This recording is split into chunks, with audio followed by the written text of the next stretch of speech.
देर न करी प्रभु बालक ध्रुव को, जब ध्रुव जी ने पुकारा तो गोदी में तुरंत उठाए हैं हरि। देर न करी प्रभु द्रौपदी सुता को, जब द्रौपदी ने पुकारा तो आकर के आपने चीर बढ़ा दिया। जब जब भक्तों ने पुकारा तब तब भगवान आए हैं। तो संत कहते हैं कि फिर हमारे लिए देर प्रभु काहे को करी। हर रोज कोई ना कोई हम ऐसा प्रसंग जरूर सुनते हैं जिसमें भगवान इस कलयुग में भक्तों को दर्शन देने आए हैं। आप में से कितने भक्त हैं जो जगन्नाथपुरी गए हैं या जगन्नाथ जी के बारे में जानते हैं या जगन्नाथ जी को मानते हैं? जगन्नाथ जी को तो सभी मानते हैं, सुबह शाम आरती तो गाते ही हैं। अच्छा, जगन्नाथपुरी नहीं गए तो कोई बात नहीं। आपने सुना तो होगा कि भगवान जगन्नाथ जी को रोज खिचड़ी का भोग लगता है। जगन्नाथ का भात जगत पसारे हाथ। रोज भगवान को दाल चावल की खिचड़ी बनती है, रोज भगवान को भोग लगता है। हम सब एकादशी को चावल नहीं खाते, पर जगन्नाथपुरी में एकादशी भी उल्टी लटकी हुई है। वहां रोज भगवान को बाल भोग में खिचड़ी परोसी जाती है। क्यों परोसी जाती है? इसके पीछे क्या कारण है कि भगवान जगन्नाथ जी को रोज खिचड़ी का भोग लगता है? तो बड़ी सुंदर कथा आती है। जगन्नाथपुरी में एक बुजुर्ग महिला रहती थी। परिवार में महिला के कोई नहीं था, पति थे नहीं, बालक थे नहीं, घर में कोई था नहीं। अकेली रहती, सुबह सुबह उठती, अपने लिए कुछ बनाती और मजदूरी करने के लिए जाती। दिन भर मजदूरी करके फिर कुछ कमा के लाती और अपना घर चलाती। ना भगवान को मानती, ना पूजा पाठ करती, बस जानती कि हाँ हमारे यहाँ जगन्नाथ जी रहते हैं। एक बार सुबह सुबह भोजन बनाने में देर हो गई तो आज बिना भोजन बनाए चली गई। दोपहर को जब भूख लगी तो जहाँ मजदूरी करने गई थी वहां से दोपहर को अपने घर लौट रही थी 11-12 बजे, तो देखा कि जगन्नाथ जी के मंदिर में पुजारी भगवान जगन्नाथ जी को भोग लगा रहे हैं। कब? 12 बजे। महिला ने देखा तो भीतर का वात्सल्य उमड़ आया। हर नारी जाति के भीतर, हर महिला के भीतर भगवान ने वात्सल्य तो दिया ही है, भले कोई माँ हो कि नहीं हो। कई बार किसी दूसरे का बालक जिसे आप जानते भी नहीं है, अगर उसका बालक भी रो रहा है तो उसे देख करके माताओं की ममता उमड़ जाती है। अरे कैसे रो रहा है, गोदी में उठा लो, चुप करा दो। जरूरी नहीं है कि वात्सल्य अपने बच्चों के लिए उमड़े। एक कुंवारी कन्या के भीतर भी वात्सल्य उमड़ जाता है। कुंवारी कन्या के भीतर भी माँ की ममता के गुण पाए जाते हैं, क्योंकि भगवान ने जब नारी का निर्माण किया तो सबसे ज्यादा अगर उसमें कोई गुण दिया है तो वो वात्सल्यता का गुण है।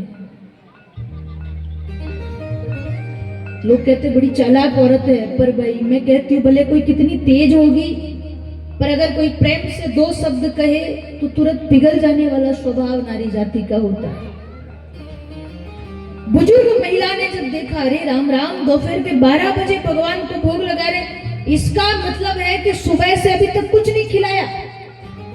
ये तो भगवान उनके चक्कर में तो भूखों मर जाते होंगे। पुजारियों के तो अलग ही नाटक है, अलग ही समय है। और उस मैया की आंखों में आंसू आ गए और इतने भाव के साथ भगवान जगन्नाथ जी से कहा, नाथ ये पुजारी तो आपको भूखा प्यासा रखते हैं, इससे अच्छा तो सुबह सुबह मेरे घर आ जाया करो, मैं मजदूरी पे जाने से पहले भोजन बनाती हूँ, वो खा लिया करो, और फिर इनके हिसाब से जब कभी ये राजभोग बनाए फिर प्रसाद यहाँ पा लिया करो। इतने भाव से कह करके गई कि भगवान जगन्नाथ जी आने पे मजबूर हो गए। रोज वो महिला उठती, सुबह पहले मिट्टी के बर्तनों में भोजन बनता था, वो अपनी मिट्टी के बर्तन को चूल्हे पर रखती और उसमें अपना दाल चावल डाल देती। जब तक वो अपने घर का छोटा मोटा काम करती तब तक वो खिचड़ी बन जाती और वो माँ खिचड़ी खा के जाती थी।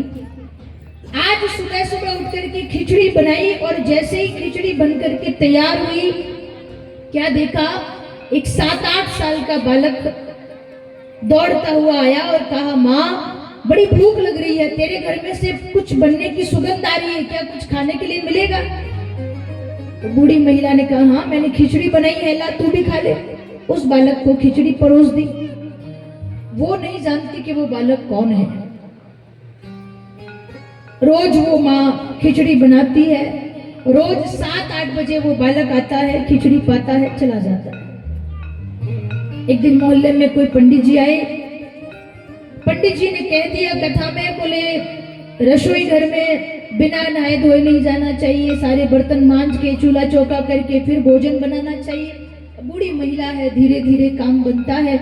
सुबह उठी, उठ करके झाड़ू बुहारी करी, फिर चूल्हा चौका साफ किया, घर को लिपती है, बर्तन मांजती है, प्रसाद बनाती है। ऐसा करते करते 10-11 बजे का समय हो गया। वो बालक बैठा है और वो बालक बैठा बैठा कह रहा है, जल्दी कर माँ, और कितनी देर लगेगी? संत कहते हैं कि उस माँ का नाम जन्म से तो कुछ और ही था, पर यहाँ वो बालक बार बार कह रहा है, जल्दी कर माँ, जल्दी कर माँ, जल्दी कर माँ। तो नाभादास जी ने भक्तमाल में कर्मा नाम लिख दिया कि मैं उस माँ का नाम कर्मा था। अब जैसे 11 बजे खिचड़ी बना के जल्दी जल्दी बालक को दी, तो बालक जल्दी दोनों हाथों से खाने लगा। इधर वो बालक दोनों हाथों से खा रहा है और उधर भगवान जगन्नाथ जी के मंदिर का पट खुलने का समय हो गया। बालक जल्दी जल्दी खा रहा है, उधर जैसे पट खोला गया तो क्या देखा, भगवान जगन्नाथ के विग्रह पर खिचड़ी लगी है। रोज तो 7-8 बजे माता जी बना देती थी, 7-8 बजे खा पी के आराम से जाते थे। आज प्रसाद बनने में देर हो गई, रोज आराम से मुंह हाथ धो के जाते थे। आज खाते खाते जगन्नाथ जी को भागना पड़ा और भगवान के मुख पर खिचड़ी लगी मिली। पुजारियों ने आपस में पूछा, भाई कल रात्रि में किस चीज का भोग लगाया था? पता चला कि 1 हफ्ते से तो खिचड़ी का भोग ही नहीं लगा। खिचड़ी कहाँ से आई? खूब पता किया, कहीं पता नहीं चला। उस माँ के सपने में आकर के किसी ने कहा, बोले माँ तू तो बिना नहाए धोए बना दिया कर थोड़ा जल्दी। ये साधु संत तो ऐसे ही बोलते, इनकी बातों में मत आना। अब वो माँ बिना नहाए धोए सुबह बनाती और भगवान खाते। एक दिन वो माँ भगवत धाम चली गई और सब जगह एक नियम होता है कि अगर गांव में किसी की मृत्यु हो जाए तो जब तक उसका अंतिम संस्कार नहीं हो जाए तब तक मंदिर नहीं खुलता, पूजा नहीं होती। पहले तो चूल्हा भी नहीं जलता था, आजकल पता नहीं। तो जैसे ही पता चला कि वो बूढ़ी महिला का देहांत हो गया, सब लोग अंतिम संस्कार में गए। ये मॉनिटर बढ़ाओ थोड़ा सा, थोड़ी आवाज खोलो। उस बूढ़ी माँ का अंतिम संस्कार करने के बाद 12-1 बजे स्नान इत्यादि करके जब मंदिर का पट खोला तो क्या देखा, भगवान जगन्नाथ जी की मोटी मोटी आंखों में से आंसू धारा बह रही है, आंसू टपक रहे हैं। ये देख करके पुजारी जी तो घबरा गए कि ऐसा मैंने क्या अपराध कर दिया कि भगवान रो रहे हैं। राजा को बुलाया गया, सर पटक पटक करके सबने क्षमा याचना करी, क्या हुआ, ऐसा कौन सा अपराध हो गया तो नाथ आप रो रहे हैं। सब चले गए। रात में भगवान जगन्नाथ जी राजा के स्वप्न में आकर कहते हैं, राजा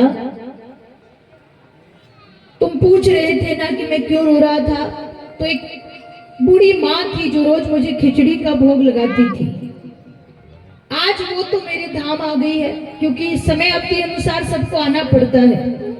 पर वो जो रोज मुझे खिचड़ी भोग लगाती थी वही प्रसाद याद कर करके मैं रो रहा था। अब रोज सुबह सुबह कौन मुझे खिचड़ी पवाएगा। राजा ने वचन दिया, प्रभु जब तक सूर्य चंद्रमा रहेंगे तब तक मैं वचन देता हूँ, जब तक मंदिर रहेगा, जब तक आप विराजोगे तब तक भले कोई सा भी वार होगा, कोई सी भी तिथि होगी, रोज आपको खिचड़ी का भोग लगाया जाएगा। और तभी से भगवान जगन्नाथ जी को खिचड़ी का भोग लगाया जाता है।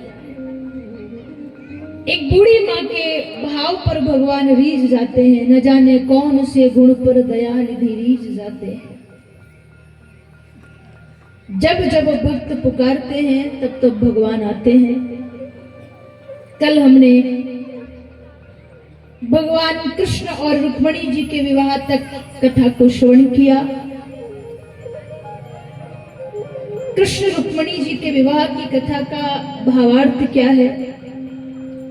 रुक्मणी अर्थात भक्त की आत्मा और कृष्ण अर्थात परमात्मा।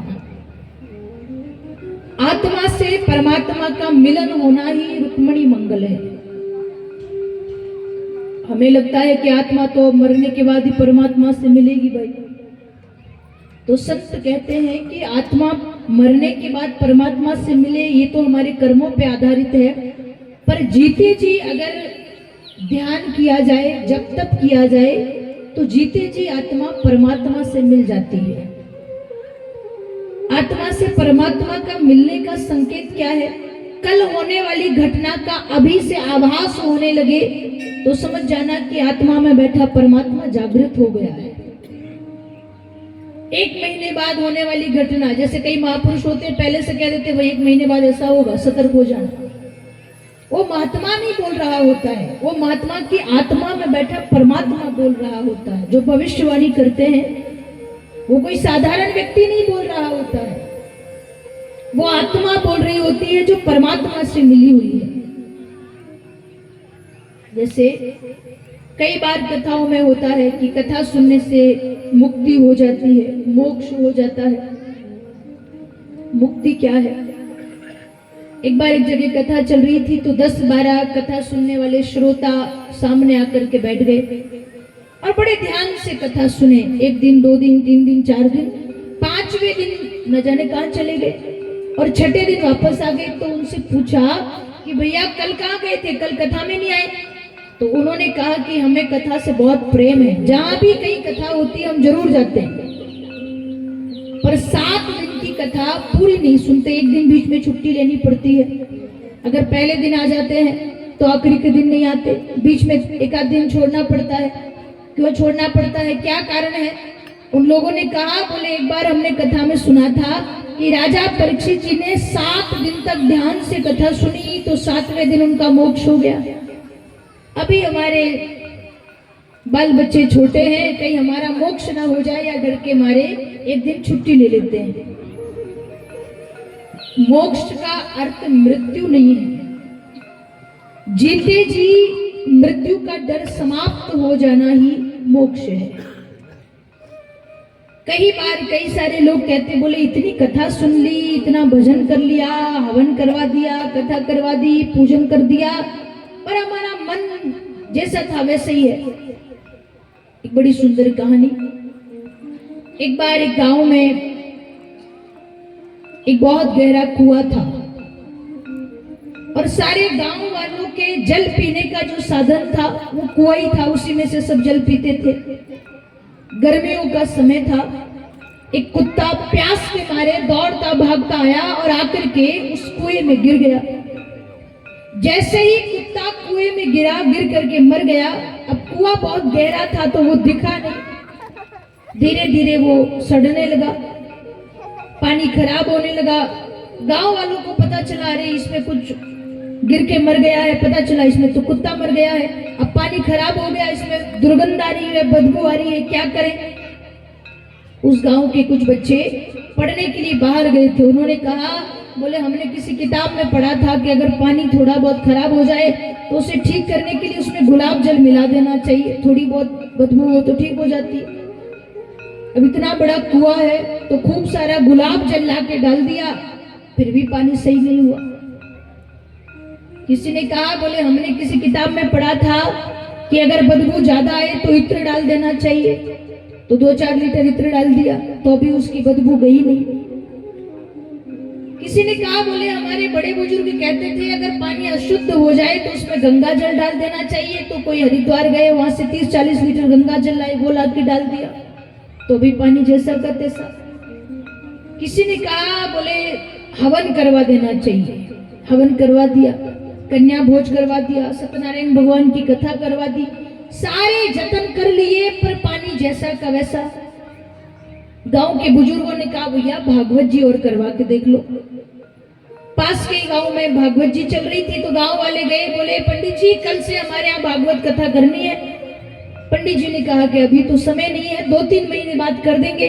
बोले अगर कल से हमारे यहाँ कथा नहीं हुई तो हमारा तो पूरा गांव मर जाएगा। पंडित जी ने कहा कि ऐसा क्या कारण है कि कथा नहीं हुई तो गांव वाले मर जाएंगे? बोले पंडित जी, हमारे यहाँ गांव में पानी पीने का एक ही स्तोत्र है, कुआं, जिसमें से हम सब गांव वाले पानी पीते थे। उस कुएं में एक कुत्ता गिर के मर गया, पानी खराब हो गया, और उस खराब पानी को ठीक करने के लिए हमने बहुत जतन किए, अभी तक तो ठीक नहीं हुआ। किसी ने कहा भागवत जी करवा दो, तो आपके पास आए हैं। पंडित जी ने कहा क्या क्या जतन किए हैं? बोले गंगा जल डाल दिया, गुलाब जल डाल दिया, इत्र डाल दिया, हवन करवा दिया, सत्यनारायण भगवान की कथा करवा दी, ब्राह्मणों को भोजन करवा दिया, कन्या भोजन करवा दिया, सब करवा के देख लिया, अब बस भागवत जी करवानी बाकी है। पंडित जी ने कहा ये सब तो करवा दिया, ये बताओ कुएं में से कुत्ते को निकाल के बाहर फेंका कि नहीं फेंका? और जैसे ही पंडित जी ने पूछा तो सब एक दूसरे की तरफ देखे, अरे ये बात तो सही है, कुत्ता तो कुएं में ही पड़ा है। पंडित जी ने कहा बेटा, जब तक वो कुत्ता कुएं में है तब तक भले कितना जतन कर लो, दुर्गंध जाने वाली नहीं है। वो कुआं कोई और नहीं, हमारा मन है, और हमारे मन के कुएं में जो सड़ रहा है वो हमारा अहंकार है, हमारा क्रोध है, हमारा काम है, हमारी वासना है, हमारी ईर्ष्या है। जब तक हमारे मन में से काम, क्रोध, मद, मोह, अहंकार का कुत्ता बाहर नहीं निकलेगा, तब तक चाहे कितनी कथा सुन लो भाई, हमारे मन से कथा की सुगंध आने वाली नहीं है। पहला प्रयास, पहले पात्र तो खाली करें, मन तो साफ सुथरा करें, तब तो कथा असर करेगी। आत्मा से परमात्मा का मिलन हो जाना ही रुक्मिणी मंगल है। आज महाराज भीष्मक ने खूब सारे, कई सारे उपहार देकर के रुक्मिणी जी को ससुराल के लिए विदा किया। बेटी के ब्याह में जो उपहार दिए जाते हैं उन्हें कहा जाता है दहेज। एक होता है दहेज लेना, एक होता है दहेज देना।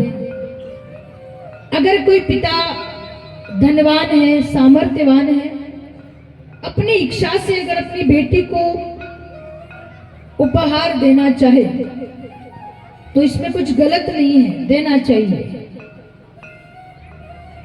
गलत क्या है? किसी गरीब पिता से जबरदस्ती करके दहेज लेना, यह सबसे बड़ा अपराध है। एक तो जबरदस्ती करके लेना अपराध है, एक किसी दूसरे को देख करके देना मूर्खता है। जैसे कई बार देखा देखी हो जाती है। मेरे पड़ोसी ने उसकी बेटी को 4 पहिए की गाड़ी दी, उसके पास तो रुपया पैसा था तो दे दी। मैं क्या करूं? बोले 1 एकड़ जमीन बेच दूं, पर दूंगा तो सही, उसने दी है। तो महापुरुष कहते हैं कि घर जला करके तीर्थ यात्रा करना किसी काम का नहीं। अगर आपके पास सामर्थ्यता है कि आप दे सकते हो तो दो, नहीं है तो बेटी का अपना घर है, जब भी आपके पास धन आए तब दे देना। कभी भी किसी दूसरे की बराबरी करने में कर्जा लेकर के खर्चा मत करना भाई। कर्जा लेना बहुत आसान है, पर कर्जा चुकाना बहुत कठिन है। एक संत ने बड़ी अच्छी बात कही कि कर्जा का अर्थ क्या है। एक बार कर्जा ले लिया, फिर जीवन भर कर कर कर और जा तो भी कर्जा पूरा नहीं होता। अगर बहुत आवश्यक नहीं है तो किसी से कर्जा नहीं ले। कई तो ऐसे भी होते हैं, ले लिया, मर जाएंगे तो वहां का मांगने आएगा। पर हमारे बड़े बुजुर्ग कहते हैं कि अगर किसी का कर्जा लेकर के आप मर गए तो अगले जन्म में किसी न किसी रूप में उसके घर में आकर के काम करना पड़ेगा, वो कर्जा चुकाना पड़ेगा। इसीलिए संत कहते हैं कि जितना हो सके कर्जा लेने से बचे।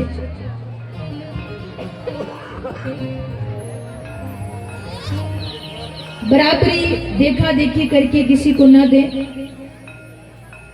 पर अगर भगवान ने आपको सामर्थ्यवान बनाया है तो आप जरूर अपनी बिटिया को उपहार दें। सबसे बड़ा उपहार तो है कि आप अपनी बिटिया को पढ़ाएं लिखाएं। आप जैसे 4 पहिए की गाड़ी देंगे तो वो भी जीवन भर नहीं चलेगी। अब सोना चांदी भी देंगे तो जीवन भर नहीं चलेगा, पर अगर वो पढ़ लिख जाएगी और खुद नौकरी करने लग जाएगी तो जीवन भर उसे किसी के आगे हाथ नहीं फैलाना पड़ेगा। अगर आप ये नहीं करवा सकते तो जितना हो सके उतना दे, और नहीं भी दे सकते तो इतना ध्यान रहे कि हमारा जो व्यवहार है, व्यवहार में बेटा और बेटी में कोई फर्क नहीं होगा। समाज है, समाज में तरह तरह के मतभेद होते हैं। जैसे बाप की संपत्ति का बंटवारा होता है तो बेटों का नाम आता है। क्या आपने कभी सुना कि 2 बेटा 2 बेटी थे तो बाप की संपत्ति के 4 हिस्से हुए? नहीं। संपत्ति बांटने का समय आता है तो बेटों का नाम आता है।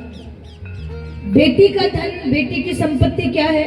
उसके विवाह में उसके माता पिता जो उसे दे देते हैं वही उसका अपना हिस्सा है। जब बेटी का ब्याह होता है तो एक शब्द कहा जाता है कि बेटा आज से तू पराई हो गई है, और वो बेटी मान भी लेती है। ब्याह के बाद आपने देखा होगा, विवाह से पहले जो बेटी बात बात पर आपसे कहती है कि भैया ने फोन लिया है मुझे दिलाओ, भैया ने कपड़े लिए हैं मुझे दिलाओ, भैया ने गाड़ी ली है मुझे दिलाओ, शादी के दूसरे दिन भले आपका बेटा कुछ भी लेकर आ जाए, वो देखती रहेगी पर जिद नहीं करेगी कि मुझे भी दिलाओ। वो मान लेती है कि अब मैं पराई हो गई हूं, अब यहाँ मेरा अपना ज्यादा कुछ नहीं है। ये एक रस्म हो गई, एक कहावत हो गई कि ब्याह हो गया बेटी पराई हो गई। पर एक निवेदन करूं भाई, बेटी उस दिन पराई नहीं होती जिस दिन उसकी डोली उठती है। बेटी तो उस दिन पराई होती है माई बाप जिस दिन उस बेटी के माँ बाप की आरती उठती है। जब तक मायके में माँ बाप है तब तक बेटी अपने आप को पराया नहीं समझती।